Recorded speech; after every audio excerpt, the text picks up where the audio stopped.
आज हम जो है वो ग्राम्सकी को स्टार्ट करेंगे, हमारा जो नवीन वीडियो में हम ग्राम्सकी का जो फाउंडेशनल थॉट है उसको देखेंगे क्या है।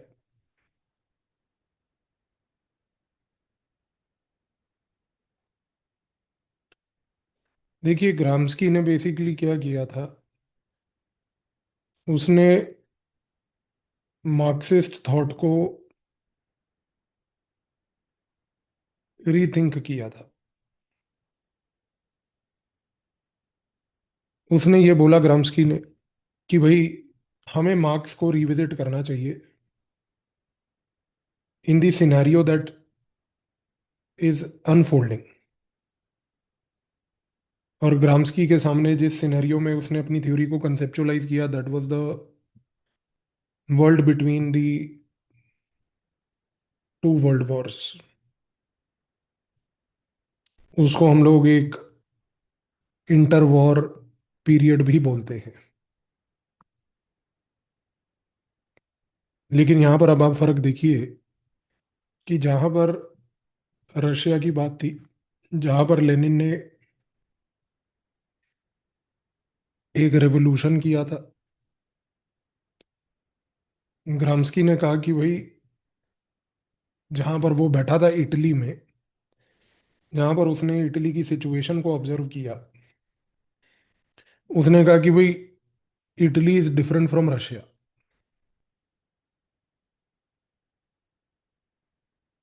ग्राम्सकी ने यहाँ पर यह बात बोली कि देखिए ऐसा है कि इटली के अंदर there are very strong cultural institutions, जैसे कि स्कूल्स, चर्च, मीडिया। ग्राम्सकी ने कहा कि रशिया में ये सारे के सारे स्ट्रॉन्ग कल्चरल इंस्टीट्यूशंस जो थे ये एब्सेंट थे। तो ग्राम्सकी ने कहा कि रशिया के कॉन्टेक्स्ट में ये कहना नहीं गलत नहीं होगा कि there was a thin layer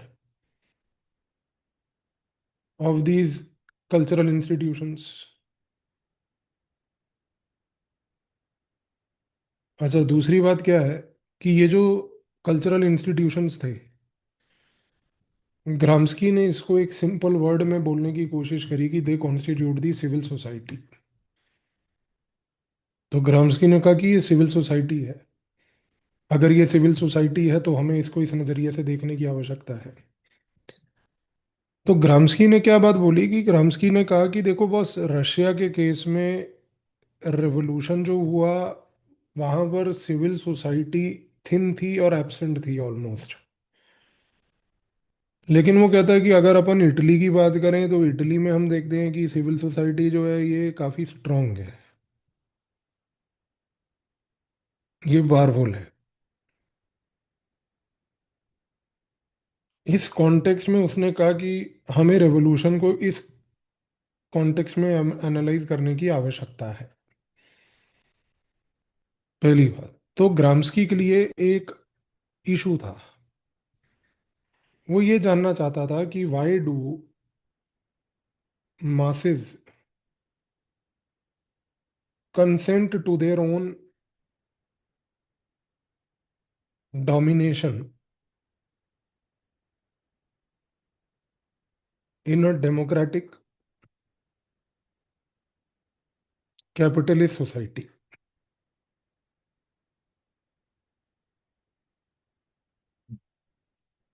तो ग्राम्सकी के लिए सबसे बड़ा क्वेश्चन जो उसको एड्रेस करना था वो ये था। तो ये चीज आपको समझनी है यहाँ पर। अब ग्राम्सकी जो है, जैसा हमने बोला कि वो एक इटालियन थिंकर था, तो वो यहाँ पर इस क्वेश्चन के थ्रू ये जानना चाहता था कि how power works in a society.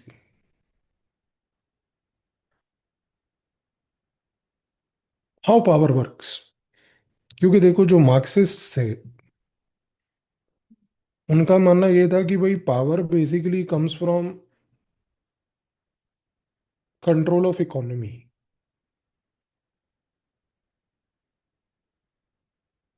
ग्राम्सकी कहता है कि नहीं, मार्क्सिस्ट नोशन जो है बड़ा सिंपलिस्टिक है।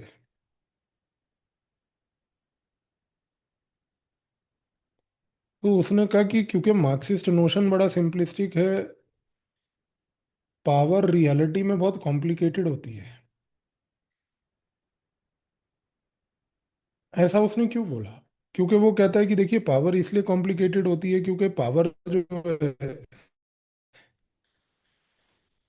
वो सिर्फ रूलिंग क्लास से नहीं आती, जो मार्क्सिस्ट कहते हैं।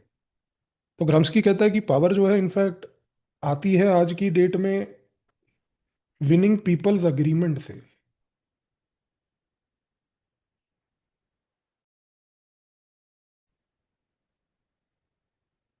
और ये जो पीपल का अग्रीमेंट होता है, ये जनरेट करती है और इसको सस्टेन करती है रूलिंग क्लास।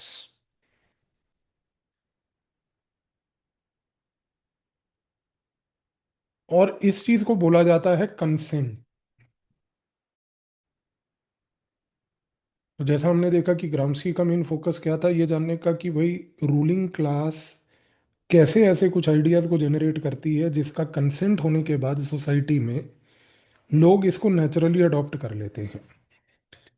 ग्राम्स्की जो है, क्योंकि वो इटली में एक ऐसे पीरियड में था जब म्यूसोलोनी का रूल चल रहा था, और वो रूल भी म्यूसोलोनी का एक फासिस्ट रूल था।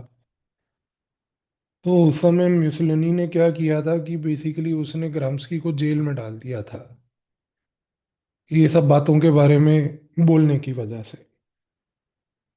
तो क्योंकि ग्राम्स्की को जेल में डाल दिया था, तो ग्राम्स्की ने जेल में बैठकर एक किताब लिखी जिसका नाम था प्रिजन नोटबुक्स।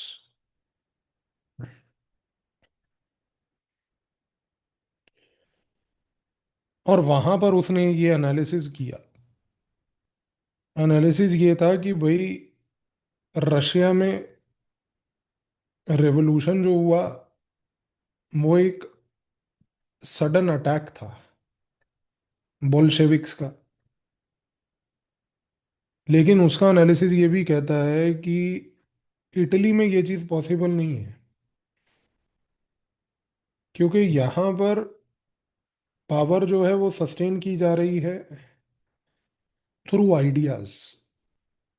और इन आइडियाज को कॉमन सेंस के नज़रिए से देखा जा रहा है। कॉमन सेंस के नज़रिए से का मतलब ये है कि भाई इटली में वो कहता है कि भाई फैमिली, स्कूल, चर्च, न्यूज़पेपर्स, ये सारों ने एक ऐसा सिस्टम क्रिएट किया हुआ है कि जिसके तहत जो आइडियाज हैं वो लोगों को लगते हैं कि they are our own ideas. So people are basically subordinated,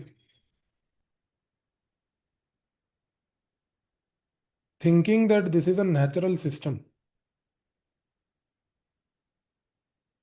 people are basically subordinated, thinking that this is the natural system only that exists. तो इस रीजन से ये कहना गलत नहीं होगा कि ग्राम्स्की जो है वो ये जानना चाहता था कि कैसे रूलिंग क्लास जो है वो पावर को शेप करती है through a set of ideas, जिसको लोग कंसेंट करके एक्सेप्ट करते हैं। और उन आइडियाज के तहत वो सबॉर्डिनेट हो जाते हैं। सबॉर्डिनेट का मतलब यहाँ पर ये नहीं है कि आप आइडियाज के आगे झुक जाते हो, बल्कि आप आइडियाज को ऐसा अपीयर करके समझते हो कि if not this then what, this is the only right way of thinking. तो ग्राम्स्की एक ऐसा स्कॉलर है जिसने बहुत ज़्यादा फोकस ये किया कि भाई पावर जो है सोसाइटी में सिर्फ रूलिंग क्लास नहीं एक्सरसाइज करती, बल्कि रूलिंग क्लास के बिहाफ पे एक सिविल सोसाइटी है। और ये सिविल सोसाइटी वो पावर को सस्टेन करने में रूलिंग क्लास की मदद करती है। सो ही सेज कि sir this is where we need to keep our focus upon. तो ये कहना गलत नहीं होगा कि बस ग्राम्स्की ने कम से कम क्या किया कि पूरा का पूरा रिकैलिब्रेशन किया मार्क्स का,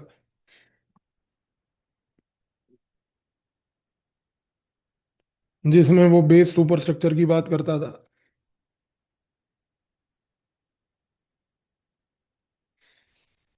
और रिकैलिब्रेट करके ग्राम्सकी ने आइडेंटिफाई किए non coercive mechanics of power, non coercive.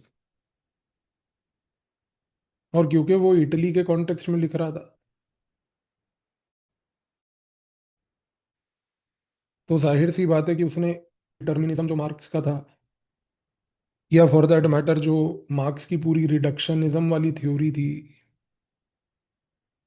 कि हर चीज को रिड्यूस कर दो इकोनॉमिक लेंस के थ्रू और सिर्फ इकोनॉमिक फोर्सेस ऑफ कंट्रोल के तहत देखो, इन सब चीजों को हटाकर उसने एक ऐसा सुपर स्ट्रक्चर प्रपोज किया जो मार्क्स ने नहीं किया था। और ये सुपर स्ट्रक्चर था कल्चर, आइडियोलॉजी,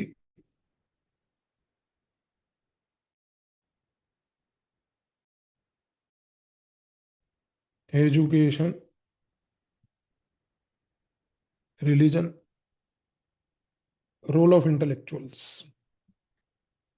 सो ये जो कल्चर, आइडियोलॉजी, एजुकेशन, रिलीजन और इंटेलेक्चुअल्स के तहत उसने जो ये एक गेम खेलने की कोशिश करी, इस गेम को उसने बोला हेजेमनी।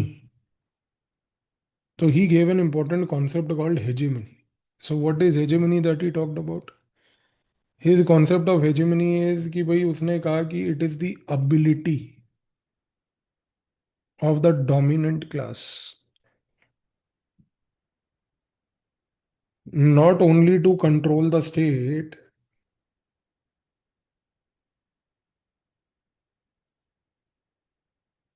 through coercive means,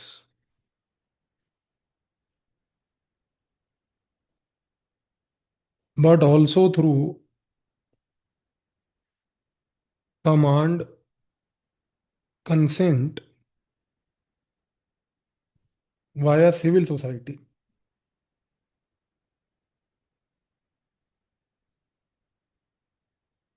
तो इस कॉन्टेक्स्ट में हम कहते हैं कि if Lenin focused more on state seizure, कि स्टेट को सीज करो एक वैनगार्ड पॉलिटिकल बना पार्टी बना के, तो ग्राम्सकी ने ये स्टेट सीजर से एक शिफ्ट ला के दिया to what is called as civil society engagement. ये शिफ्ट पे काम किया ग्राम्सकी ने। तो उसने, ग्राम्सकी ने ये बात बोली कि boss, it is the war of ideas that precedes any revolution,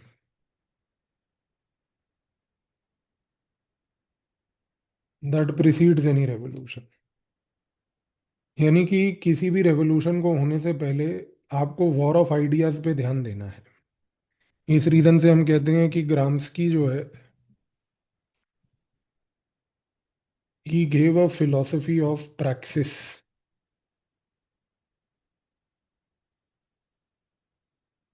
इसका मतलब ये है कि he calls for a conscious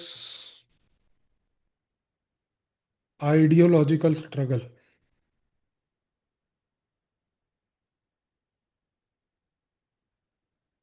to build a counter hegemonic block.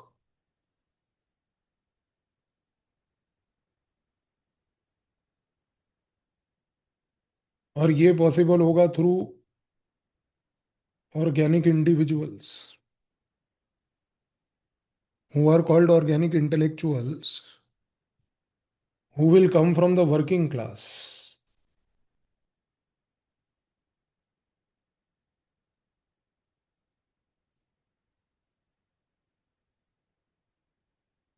present an alternative view।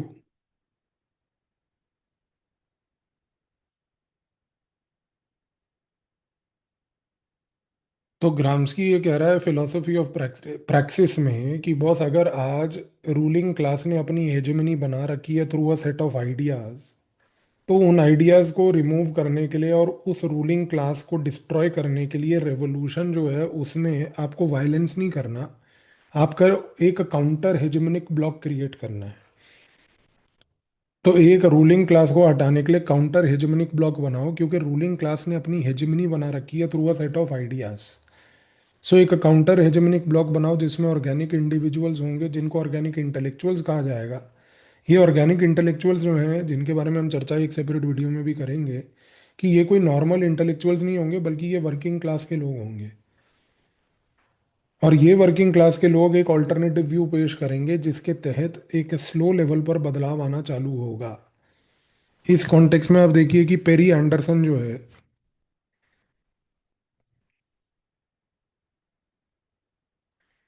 उसने ये बात बोली कि ग्राम्सकी जो है, he introduced what is called as western Marxism. Western Marxism, उसने ये वर्ड वेस्टर्न मार्क्सिज्म इसलिए बोला क्योंकि इसमें उसने आइडियाज, कल्चर और एक इंटेलेक्चुअल स्ट्रगल को इंक्लूड किया।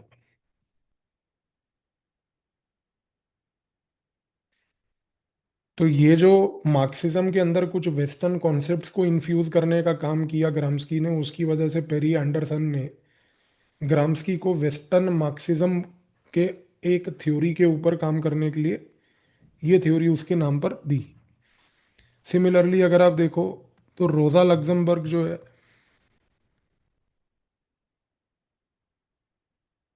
उसने क्या इंपॉर्टेंट बात बोली, उसने ये बात बोली कि भाई Gramsci had faith in mass movement but only if they were driven by ideas, not by economic determinism जो मार्क्स बोल रहा था। तो यहाँ पर रोजा लग्जमबर्ग वो ऑर्गेनिक इंटेलेक्चुअल्स के बारे में चर्चा कर रही है। देखो मैं फिर बोलूंगा, अभी ऑर्गेनिक इंटेलेक्चुअल्स पे हम लोग चर्चा डीपली आगे भी करेंगे, लेकिन एक साधारण लैंग्वेज में ऑर्गेनिक इंटेलेक्चुअल्स वो लोग हैं जो नॉर्मल इंटेलेक्चुअल यूनिवर्सिटी कॉलेज के लोग नहीं है जो रिसर्च कर रहे हैं। ऑर्गेनिक इंटेलेक्चुअल वो लोग हैं जो आज वर्किंग क्लास से इमर्ज करके एक ऑल्टरनेटिव व्यू पेश कर रहे हैं। तो जब तक एक ऑर्गेनिक इंटेलेक्चुअल क्लास क्रिएट नहीं होगी तब तक लोगों को ऑल्टरनेटिव व्यू नहीं पता चलेगा, और उस ऑल्टरनेटिव व्यू के ना होने के कारण से लोग जो हैं तब तक उस हेजेमनिक आइडिया के पूरे अम्ब्रेला में इन्वेस्टेड रहेंगे। ये चीज आपको समझनी है यहाँ पे। स्टुअर्ट हॉल है, स्टुअर्ट हॉल ने ये बात बोली कि भाई ग्राम्सकी का जो आइडिया था हेजेमनी का, वो ये था कि we have to study how media uses language to control people.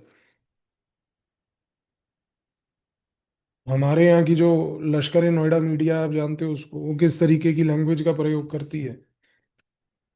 तो लैंग्वेज टू कंट्रोल पीपल, ये बड़ी इंपॉर्टेंट चीज है। तो स्टुअर्ट हॉल कह रहा है कि ये चीज समझने की कोशिश करो। और यही चीज आपको याद होगी कि मैंने आपको लुई अल्थूसियर के केस में बताया था कि लुई अल्थूसर ने यह बात बोली थी कि बस आइडियोलॉजिकल स्टेट एपरेटस को समझो।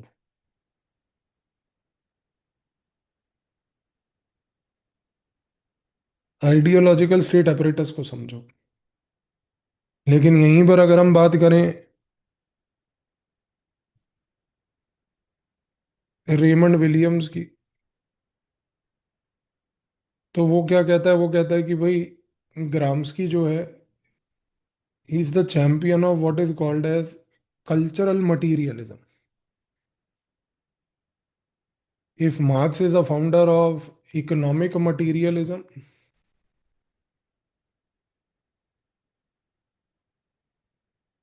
ग्राम्सकी is the founder of cultural materialism.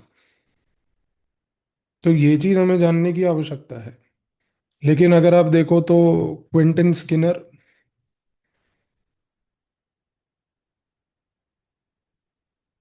Jeffrey Nowell Smith, इन लोगों ने बोला कि भाई ग्राम्सकी ने बहुत इंपॉर्टेंटली एक प्रोफाउंड तरीके से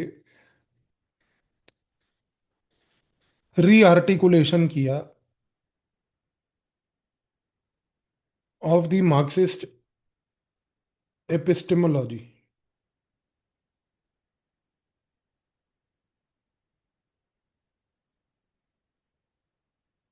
in any way one thing is very clear कि जितनी भी चर्चा हमने अभी तक यहाँ पर करी विद रिस्पेक्ट टू ग्राम्सकी, एक चीज तो क्लियर है कि ग्राम्सकी का थॉट प्रोसेस बिल्कुल ही बिल्कुल क्लियर था इस चीज को लेकर कि ग्राम्सकी ने ये बात बोली कि हेजेमनी होगी रूलिंग क्लास की और काउंटर हेजेमनिक ब्लॉक क्रिएट करना पड़ेगा विद ऑर्गेनिक इंटेलेक्चुअल्स। तभी आप जो है एक काउंटर हेजेमनिक ब्लॉक के तहत एक ऑल्टरनेटिव वर्ल्ड व्यू क्रिएट कर पाओगे। तो ये बिल्कुल एक फ्रेश पर्सपेक्टिव था मार्क्सिज्म के डिबेट में जो अभी तक नहीं पाया गया था। ठीक है जी। So we'll continue now with other themes of Gramsci to understand his political thoughts all together. But this foundation video I believe कि आपको इसने एक ग्राम्सकी का बेस क्लियर कर दिया होगा। Thank you.